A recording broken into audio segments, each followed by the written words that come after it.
Welcome to episode 8 of the Happier Active podcast. I'm the host, Ellie. This episode is with Elizabeth Wilson, who's a memoir writer and writes courses on memoir writing. And I think it goes really nicely with last week's podcast where we were talking about using your speaking voice. And this is about using your written voice and telling your story that way. So I think they go really nicely together. And what I really like about this one is that Elizabeth's talking a lot about the kind of mental health benefits of telling your story, whether that's just, in private journals for yourself. So you can start recognizing patterns in your behavior and your mental health and the choices you're making, positive and negative. And then also, memoir writing and the benefits that can have, especially if you're the kind of person who, I think I mentioned a bit, is a kind of oversharer, which I definitely am. And so I'm interested in these different practices for helping those, tendencies, or for helping yourself in those areas. And as always, love to hear your thoughts, feedback, any subjects that you'd like to hear covered. I've been recording a lot of episodes recently for the next couple of months, and I've got some really great and interesting topics coming up, from some pretty broad stuff to some really interesting and very unique niches. So I'm really excited about the next couple of months of episodes that are going to be coming out. And I hope you enjoy this episode. Thank you so much.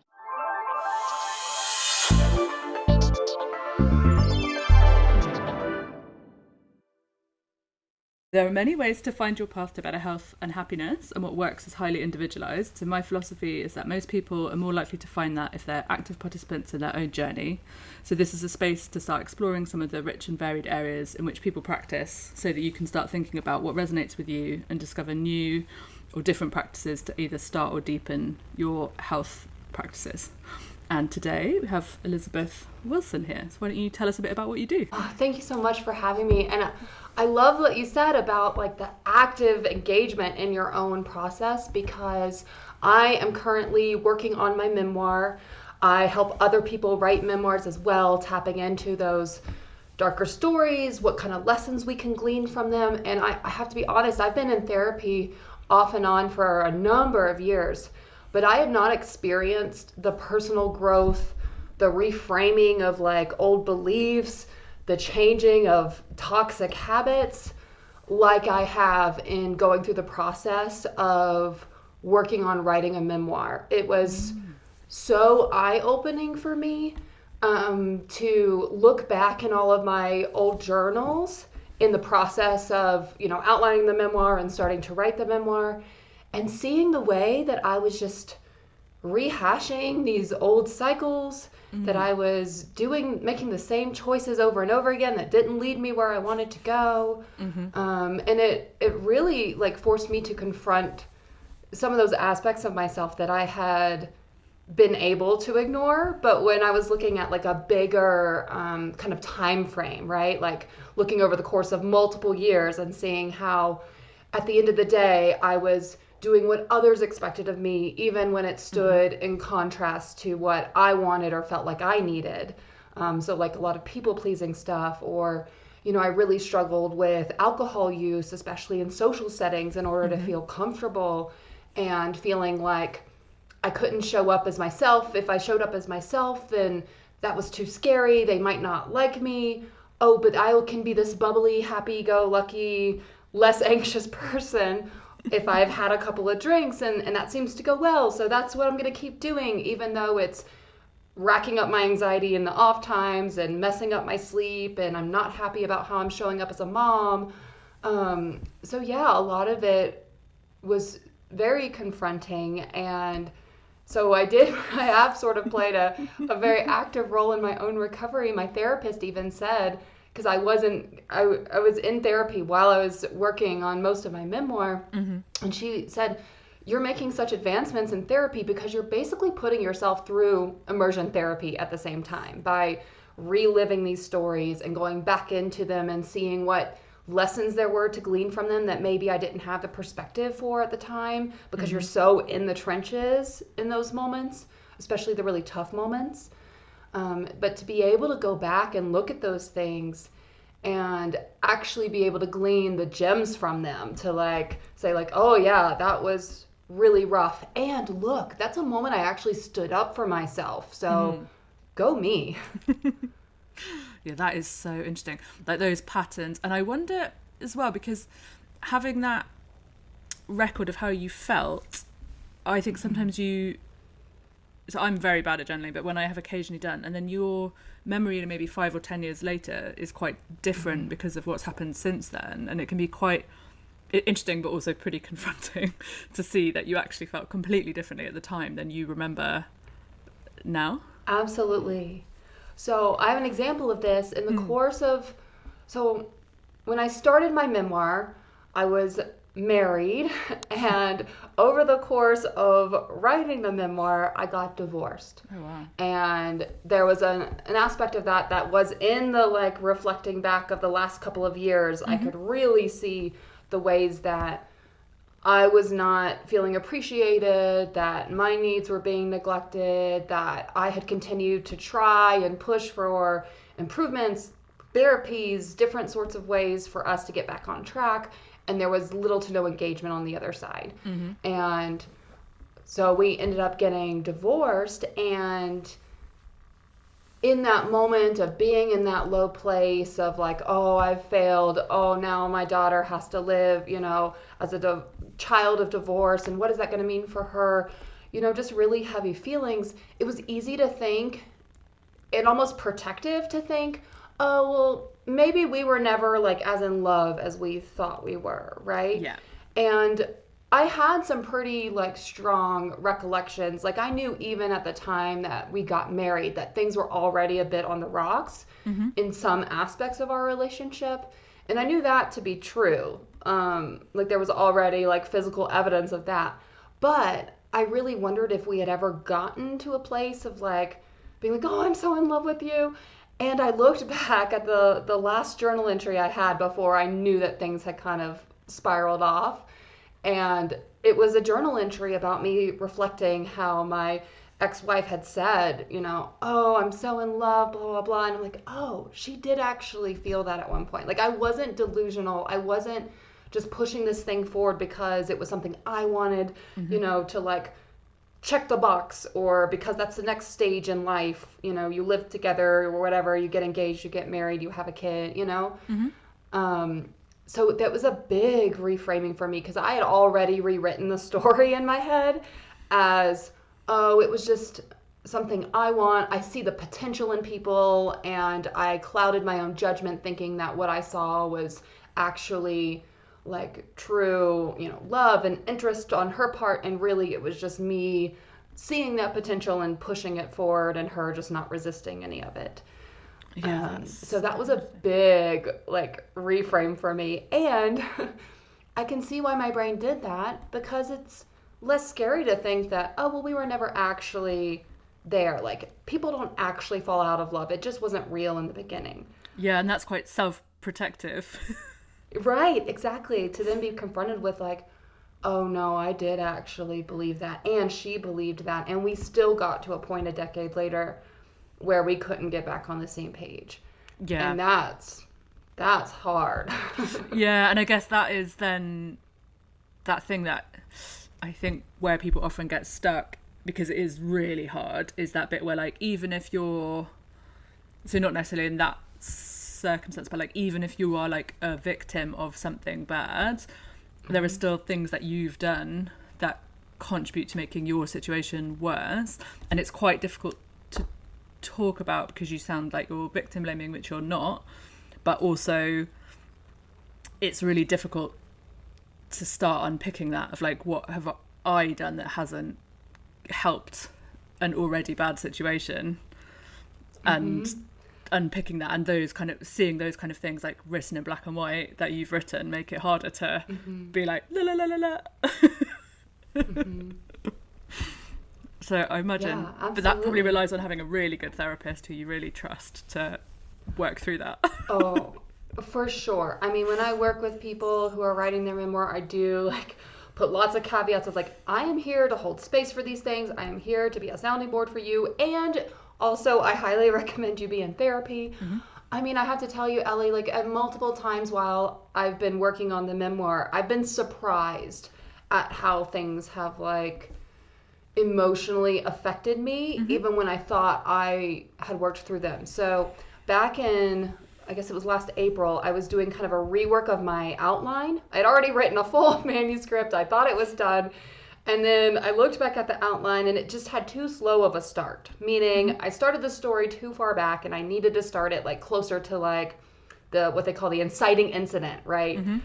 And as I was looking back at that and doing the outline and had to write this sequence of events in a very condensed way, and just in looking at it in the condensed form, even though I had already fully fleshed out these stories, it had a different impact on me of like, oh my gosh, poor former Elizabeth, like that was hard. And I was getting hit from every angle. It was a workplace issue that, you know, of a sexual nature that was not handled properly. And I felt totally alone in any effort to try to rectify the situation. And I got a lot of the classic things you hear about the, well, it's better for you if you just get along, and it's better for you. It looks better if you can just, you know, forgive him and move on, and he's your boss, so you got to find a way to work together, and all of that toxic stuff. And to see it in condensed form when I was doing the outline of what really was coming at me, oh, I had so much empathy for my former self of like why I felt so scared and so lost. And I mean, that was at a time when my mental health was the worst it's ever been. I had suicidal ideation. I was not sleeping. I was dropping weight like crazy. My anxiety was so high. And I remember going to the doctor because my anxiety medication wasn't strong enough to do what I needed it to do. And she's like, oh, great job. It looks like you've lost 15 pounds. And I'm like, oh, whoa. Like, I had no idea. I had been the same weight for forever, you know, so to suddenly lose 15 pounds in 2 months was, to me, alarm bells. Yeah. And it was the anxiety. And that's the thing about, you know, how our mental health really bleeds into our physical health if it's not addressed. Yeah. And this is a trend I've seen across a lot of the fellow memoir authors that I interviewed on my own podcast, the Inspired Writer Collective. A lot of them come to writing their story because it just becomes this like heavy burden. Sometimes it manifests in physical symptoms, and they haven't a lot of times processed it in any other way through journaling, but through actually writing a memoir, that's how they're able to work through those feelings and get some relief on both the physical health and the mental health piece. Yeah, do you know, it's just made me think of something. I wouldn't say like I'm, you know, sorry that all happened to you because it's horrible. And the weight loss thing actually really resonated with when I used to. I'm a bottler, so I, when I get really anxious, I don't always recognise, or I never used to. I'm much better now, lots of therapy as well. But I used to not notice that was happening. And one of the flags for me used to be when, you know, people I didn't know that well would be like, oh my God, you've lost loads of weight. What have you been doing? And I wouldn't have noticed that I'd kind of stopped eating and my weight had been dropping. Yeah. And then it would be other people, because everyone feels really comfortable commenting on women's weight, would say stuff, and I'd be like, oh shit, this probably need to too stressed now. But about the memoir thing, it's really interesting. I don't know if you've, probably not, but it is a good memoir. He's a British comedian called Alan Davies, and he's a stand-up comedian, and he's like a team captain on QI, the TV show, which I think is quite big over in the US, but he has always just been on like panel shows and in things, and he was in a couple of really big TV shows, but he, you know, stand-ups often write on TV shows as well, and it was always like interesting that he was someone who you'd think of as a writer and had never written, and he is now in his late 50s, early 60s, and he's just released an autobiography, well, a couple of years ago, about his childhood sexual abuse by his dad. And what was really interesting it's a really good book, but I also when he was interviewing people about it, someone asked him about that writing thing, and he basically said he couldn't write comedy because every time he sat down to write, it would start coming out, all this dark stuff, and he didn't know how to talk about it. His siblings were not happy about him talking about it publicly because he's such a public figure, and so he just had this like total block, and every time he tried to write anything that wasn't stand-up comedy about, you know, what's happening today, just all these really dark stories coming out, and obviously then commissioners would be like, well, this is not a comedy show, so we can't do this. And so he just stopped. That's not going to work for us. And it was really interesting because he said now he's got that all out, and he's just written it, and he wrote this book, and it's published, and it's like out of his system. Now he suddenly is like writing all the time, and he just like, because it was just all there, and until he'd like externalized it, he couldn't do anything else creative in lots of ways. It's so true. I mean, we hold all that stuff. If you don't find a way to get it out, it doesn't just, like, the body doesn't metabolize it. Like, you've got to get it out somehow, right? And so that's why I think journaling is so powerful, because not everyone wants to write a memoir. Not everyone wants their business out in the world. I've reached a point with my own story where I do feel like it would be super beneficial, because I do hear so many common things that I've been through, that other people have been through, and so I hope that my story will help them feel less alone, because I felt very alone through a lot of the challenges that I faced and navigated. So I've chosen to put my story out there, but I totally understand that that is not everyone's cup of tea. But what I think is so approachable for everyone from a mental health perspective is journaling, because you don't ever have to put it, you know, in any sort of like public way. You can literally burn them up if you want to, although I think there's great value in being able to look back. And I've thrown away some of my old journals from like college and stuff. I didn't keep those and all of my moves and everything, but I wish I had now. Yeah. But that it's still beneficial, like even in the moment, to be able to process what it is that you're feeling and why you might be feeling it. Just the other week, I had set this like kind of New Year's goal, whatever, resolution, whatever you want to call it. I just wanted to like get back in the gym. I used to do more like strength training, and I hear all the time how important strength training is, especially for women in their like 30s, 40s, as we, you know, get closer and closer to menopause.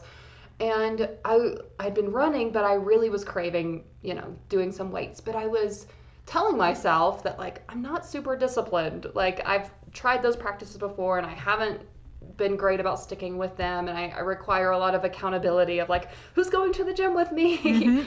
And so I've struggled with that before, and I had gotten like 2 weeks into going consistently, and my boyfriend was like, hey, I'm really proud of you, like that, you're doing such a great job. And I recognized in the moment that I was having a really hard time feeling proud of myself, even though all the evidence was there that I was like meeting this goal, that I was achieving this. And so I sat down with my journal and I was like, why am I feeling this way? Like, based off of all the evidence, I should be proud of myself. This is something I said I wanted to do. I wasn't sure that I would be disciplined in it. And here I am getting up early in the morning before work, or going, you know, between when I get off of work and when my kid has to be picked up from school. Like, I am cramming this into any like crevices of my day, and I'm doing it. Why can't I be proud of myself? And I wondered, I journaled about like, maybe it's because I'm faulting myself and not forgiving myself for not having already done it. Like, I'm blaming myself for not already having this routine, and I should have done it, you know, then, or I should have done this, that, you know, the classic shoulding on yourself. Yeah, my therapist won't let me use the word should ever.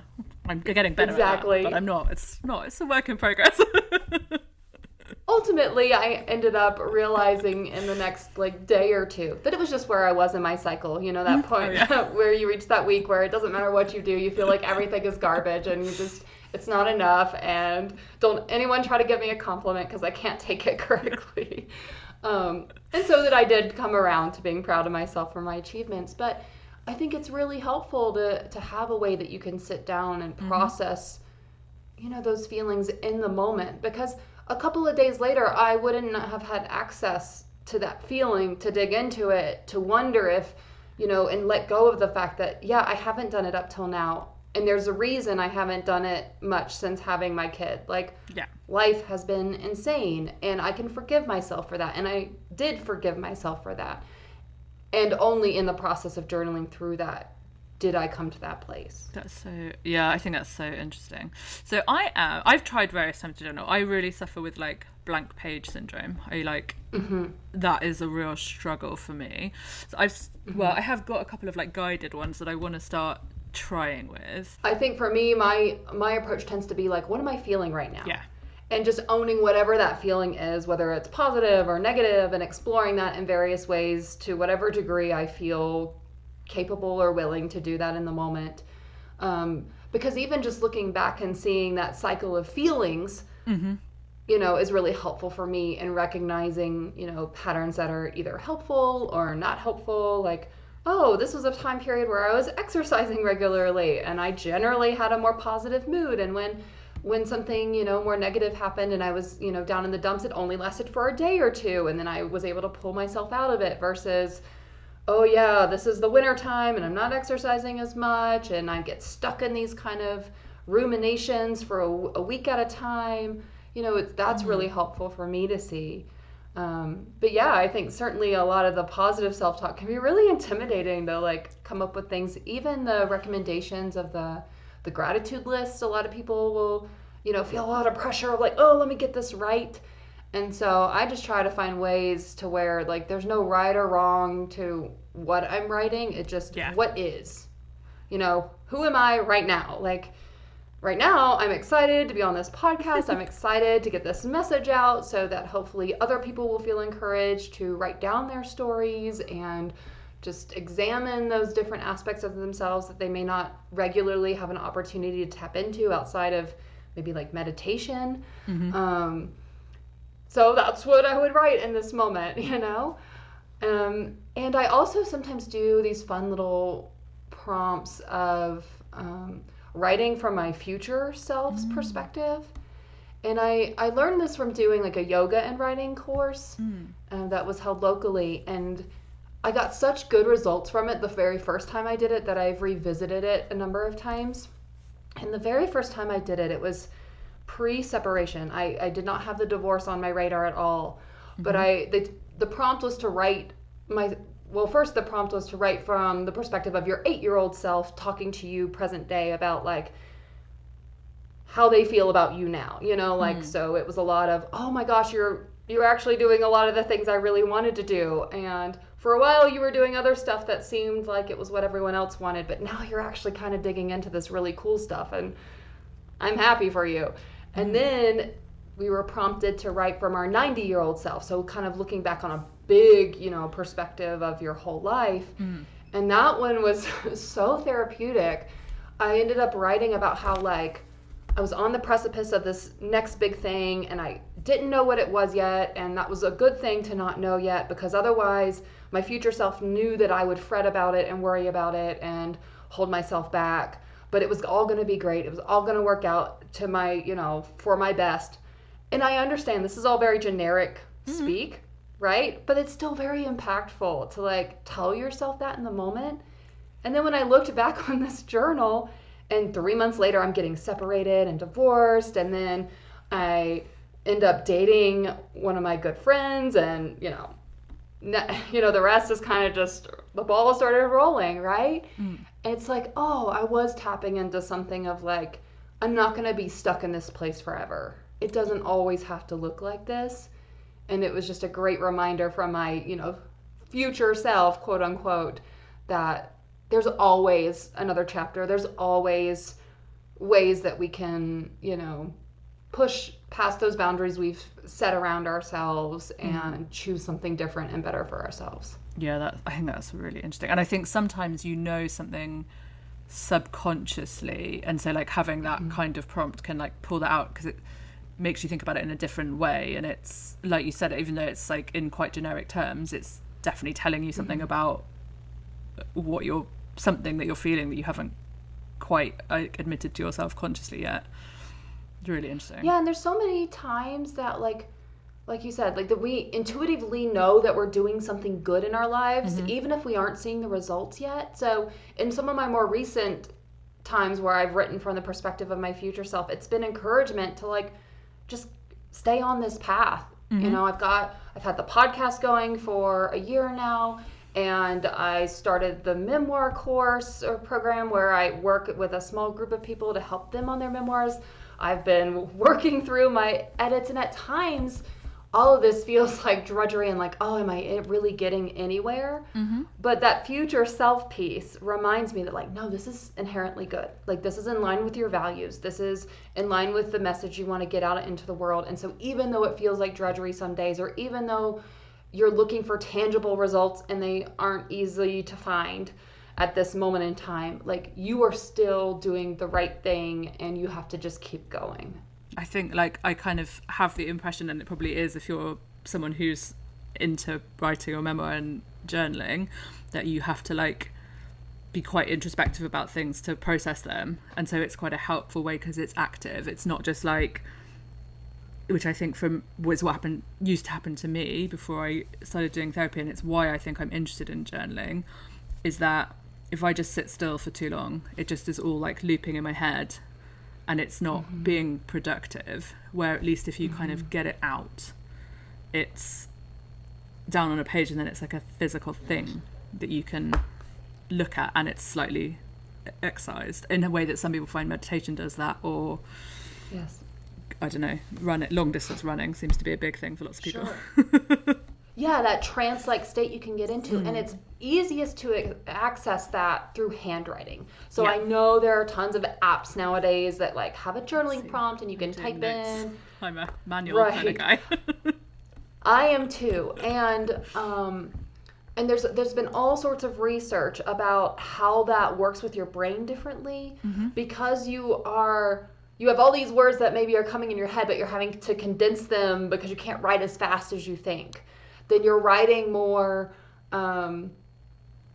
broadly, but you're also, in doing that, making connections that you wouldn't be able to make if you were just writing down everything you said, because you could type as fast as you could think.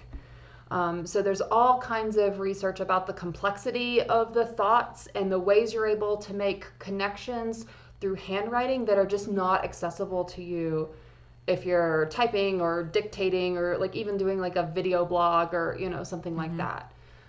There is that added benefit of doing the handwriting. And if you even think of it as more of a like spiritually minded body-mind connection, your hand and your heart are closely connected. So you're able to tap into what some of us may refer to as like more subconscious thoughts, or things that are kind of bubbling under the surface that you don't give a lot of credence to or weight to in your head. Yes. And I know I've read about some people, like, when they're journaling, almost have to read it back because they're not really aware of what they're writing at the time, because I guess they've got into that kind of flow and it's just kind of coming out. And then afterwards they're like, oh, look what I've just written.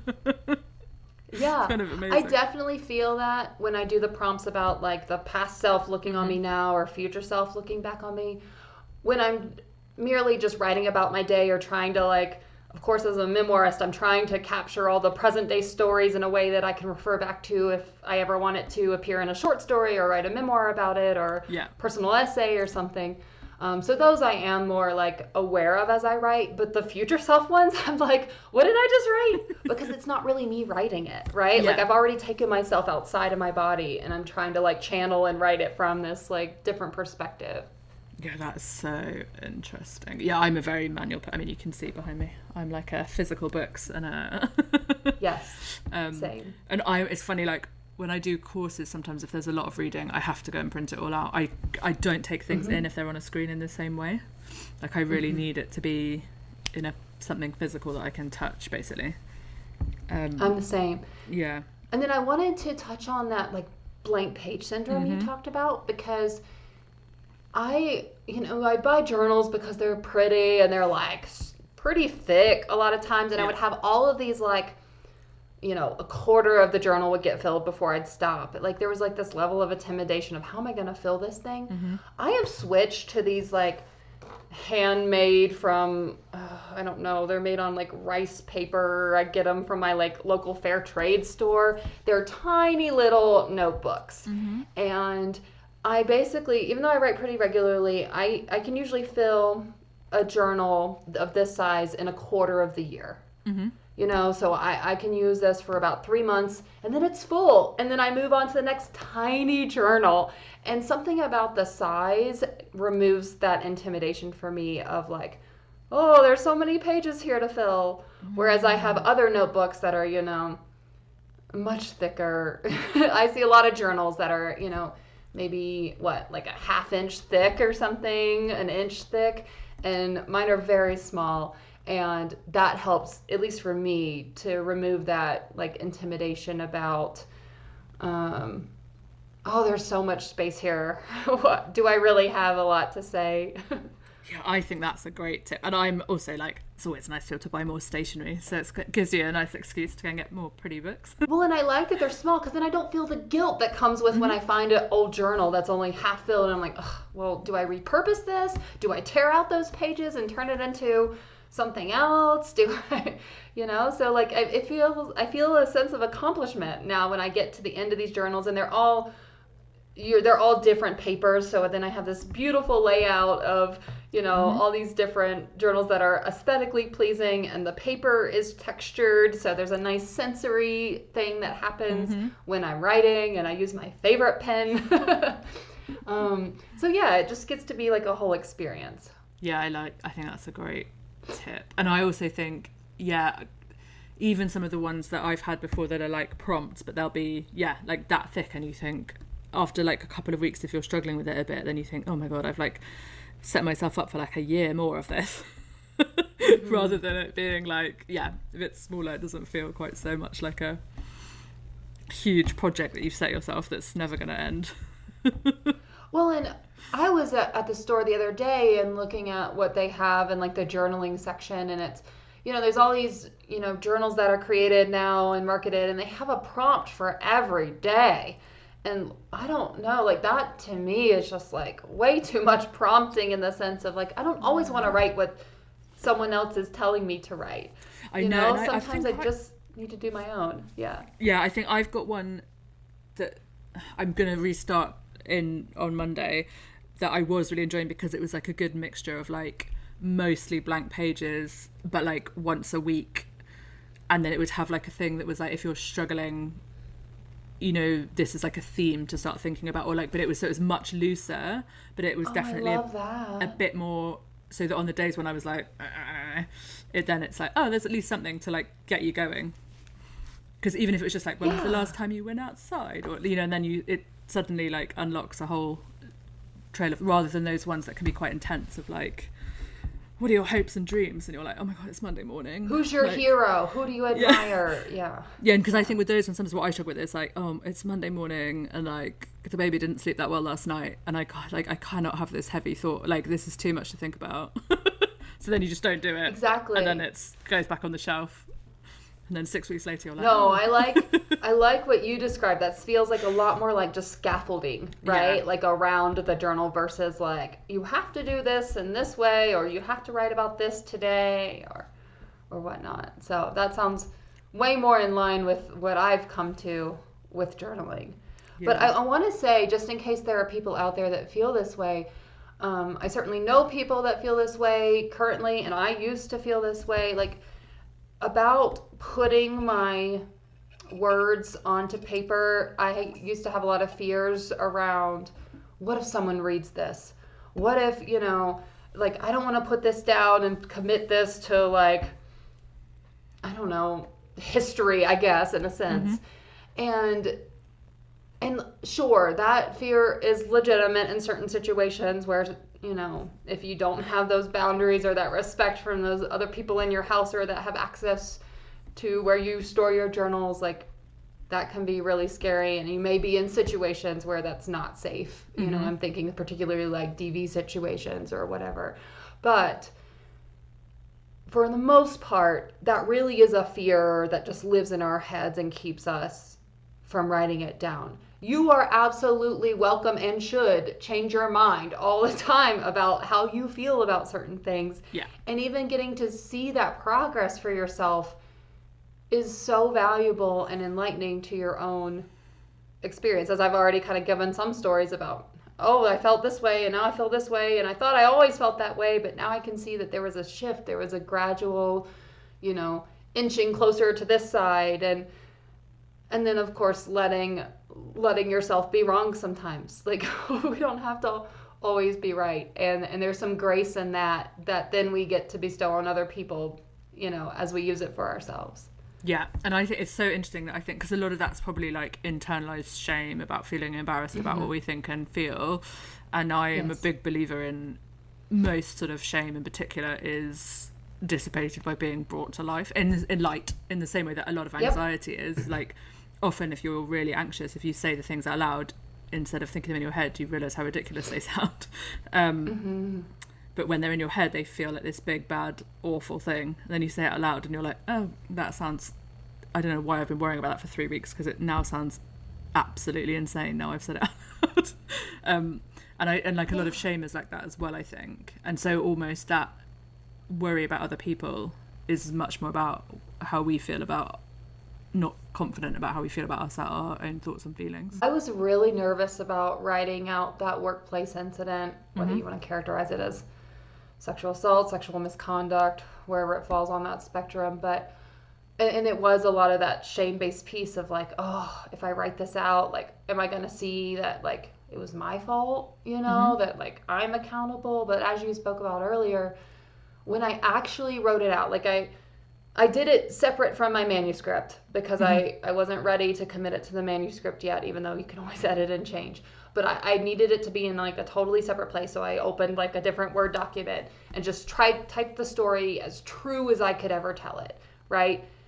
And then, I told myself like, okay, I'll just start with the honest truth, all the gritty details. And then I'll decide, what portions of these I want to include, what sort of things I want to just kind of polish over, because I'm not wanting to share those particular aspects with a broader audience. And what I found is kind of like you described, that once I read it back, it didn't have that same power that it had in my head. It wasn't as like I wasn't as worried about how I would be perceived in that situation. It allowed me to take some accountability for the pieces that were mine to own, but also to properly put the accountability on the other person that did not belong to me. Yeah. And so it ended up being less scary than what I had imagined. And I ended up keeping, I think, almost all of it for the manuscript. So interesting. And I wonder if as well, like, by doing it separately and getting it out, then when you read it back, it's almost less like it's you, because then you're looking at with like more of an editor's eye, or like from an outside, and then it's easier to be like, oh, I feel so sorry for that person, rather than myself, which makes it easier to then empathize with yourself, weirdly.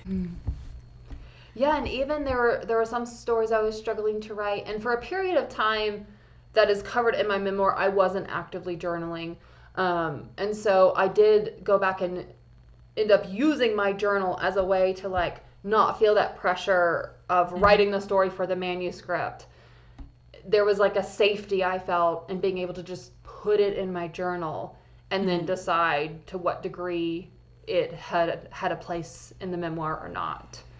And so I ended up doing that with a number of stories that I knew I needed to write, but I just wanted to be able to tap into that like actual place and feeling without thinking about the reader.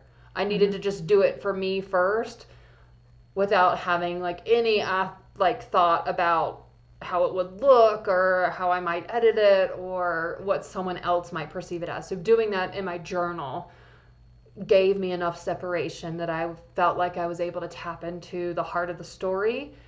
That was like how I felt in that moment without worrying about reader perception or any of that. And then because I guess you're writing that bit for yourself and then being like, okay, what of these bits are then... Yeah. Transferable. Yeah, that is so interesting. And this is nothing to do really with mental health, but I'm just quite interested in it. When you're writing about like other people who are still alive and might well see this stuff and not necessarily being positive about them, like how do you suggest like people deal with that? Because that's often a big fear for people. It is. It's a huge fear, and it's one of the, like, what I list as one of the 5 major blocks of why people, don't want to share their stories. You have a lot of flexibility in the genre of memoir in the sense that you can change names, you can even change gender, you can change relationship. So, like, say you're writing about your mom, but in your story you make it about an aunt, so that, like, it still has, like, the closeness, familial bond that is relevant to what is needed for the impact of the story, but you've provided some separation, you've used a fake name, that sort of thing. So there are some people in my memoir that I have changed names for. And then there's also a level of just recognizing what is your story, and your story is fair game. And they have just as much right to write the story from their perspective as you do. So when it comes to, like, my ex-wife, I can't change, like, very much about her characteristics. I could change her name, but it just, why? And so I am writing the parts of her story that impact me without going into things about her childhood or things about, a lot of the, like, health stuff is protected. So, like, I don't really go much into any sort of mental health, physical health stuff unless it's, pivotal to the story. So there's some boundaries that you put up. I've talked to other authors who, when someone, appears in their book in any sort of significant way, they've allowed them to pre-read those chapters and give feedback if you're open to receiving feedback on that sort of thing. That's an option as well. Like, an author I interviewed had written about discovering her mother-in-law had died, like, going into the house and finding her dead. So she made sure to allow her father-in-law to read that section because it was important for her to make sure that he approved of how she was presenting that story. Whereas she talks about her parents, but she didn't, in her upbringing, but she didn't have them read those sections. Those she just wrote because they were her story from her experience.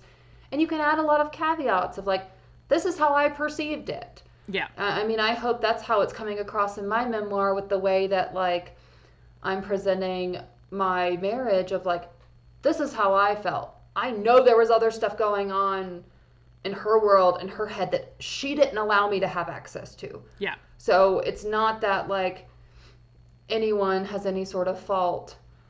It's just different perspectives. But this is my perspective, and this is what I'm writing from. And it's important to know my perspective because that's the only way the reader's going to understand why I made the choices that I made. Yeah, I think that's the other thing I've noticed too, both for myself and I've heard this reflected from others, is that a lot of times when you start writing these stories, they are really like, oh, I want revenge. I want retribution. I need to put this person, this person needs to pay for what they did to me. And in the edits and in the rewrites, you just find that, like, it's not that important. Like, as you heal from those different things, like, even with my workplace stuff, I left my career, left a 10-year career behind. I moved my family to a brand new state. We lost our community. We lost so much.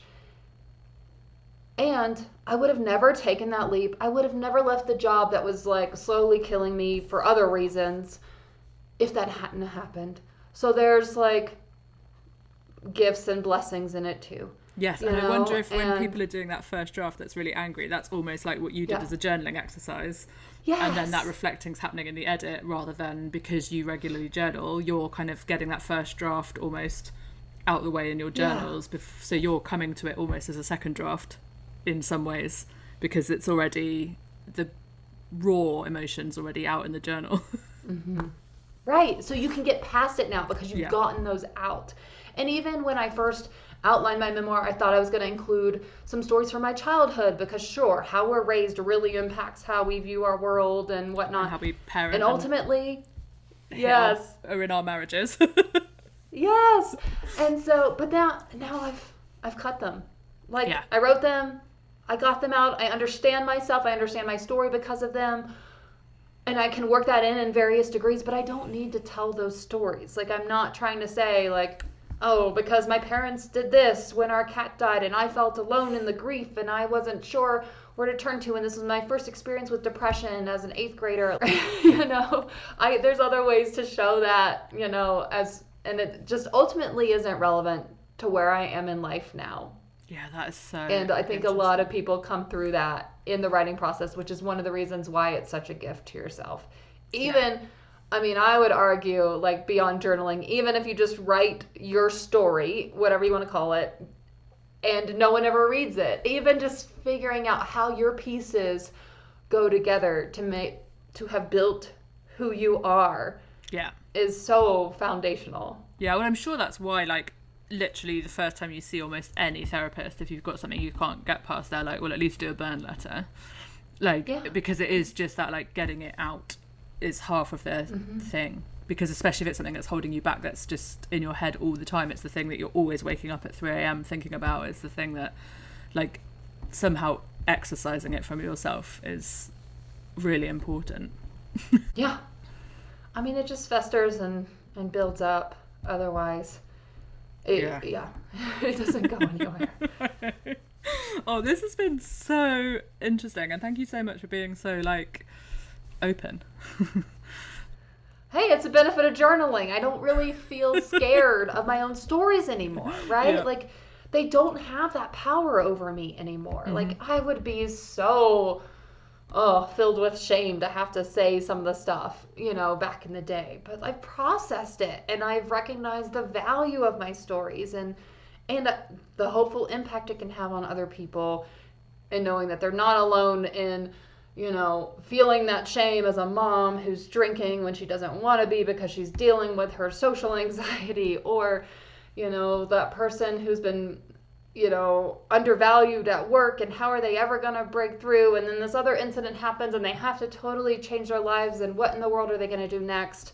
How do I provide value if I'm not doing XYZ? Yeah. So. Yeah, it's so great. Well, I'm I'm trying to get a bit better at it, but, chronic oversharer. So it's, it's nice to meet other people who are lovely and open. Well, hopefully you'll start doing some more journaling and find other ways to share really your stories. Keen to. I think it's one of those things that so I have ADHD, so I have, like, a super busy brain, which is partly why I think the morning pages thing would be beneficial to me to try and get some of that out before the day starts. But I'm definitely going to try some of the things you suggested, because I think it's all just trying different things till you figure out what works for you, I think. Totally. And, like, what works for me is not necessarily going to work for everybody, but there are tons of resources out there for journaling. Like you said, you stumbled upon a journal that allows you some space and themes, which is helpful without, specific prompts. But some people might want to start with very specific prompts or and I think whatnot. they can be super beneficial, especially if you know where because now there are so many that are themed.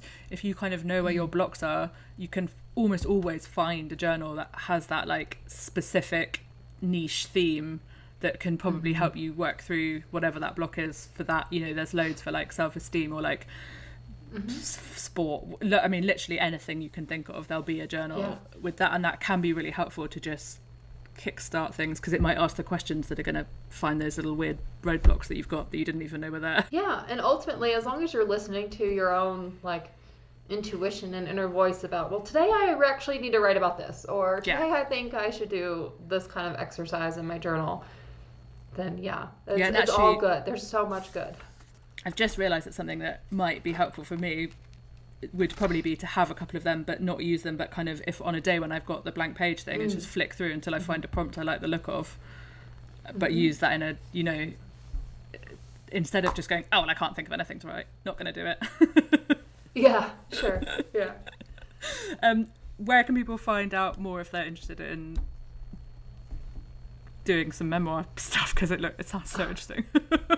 Yeah. So the podcast that I have, weekly podcast that I co-host, is the Inspired Writer Collective. We have a video version of the podcast on YouTube, and then also the audio version on all the major platforms for podcasts. Mm-hmm. And then I have my website, elizabethcwilson.com. That's where you can find a blog that I keep. It's where I have updates about my memoir, information about my memoir writing program, and all the links to where I'm at, whether it's, short stories I've published or places where I've been a guest on other people's podcasts. So that's sort of where I live and breathe on a daily basis. And then my main social media platform is Instagram and Threads, and that's at @ewilsonwrites. Awesome. And I'll put all of them in the show notes as well for everyone. Thank you so much. Thank you. It's been so interesting. Oh, this has been so good. I'm so glad to have the opportunity to share this and hopefully inspire other people to take on some of that journaling, even if it seems a little scary at first. Oh, thank you.